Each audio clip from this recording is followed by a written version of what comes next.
and they called 911. And it was interesting, as I was sitting there in that room waiting for the ambulance to arrive, I was looking dead on at a poster that was saying, look for the signs of stroke. So I was like, oh my gosh, I think I'm having a stroke.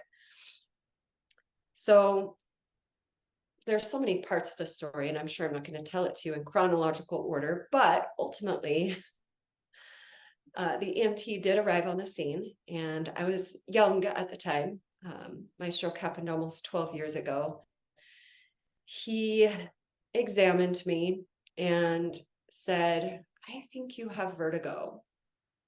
So I recommend you go lie down and rest for a couple of hours. If you still feel sick, go see your doctor. My wife had vertigo a couple of weeks ago, so it's probably what this is.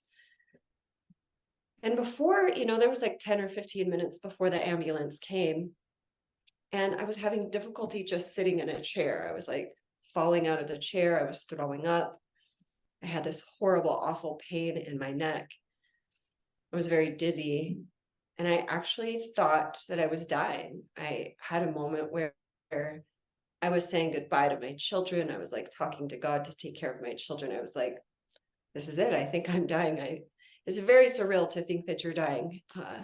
So when the EMT told me to rest, I was, what? I had a choice to make, to either listen to the medical authority, which we're taught to do, or to listen to myself. And I felt pretty strongly I needed to go to the hospital. So I made him take me to the hospital.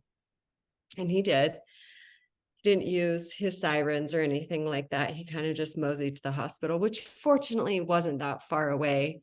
So I luckily got to the hospital within the first hour of the onset of symptoms. And the neurologist at the ER could tell immediately that I was having a stroke, even before I had a CT. And of course, they gave me a CT. They found a tear on the inside lining of my right vertebral artery. The blood had clotted to heal that tear, and that's what caused my stroke.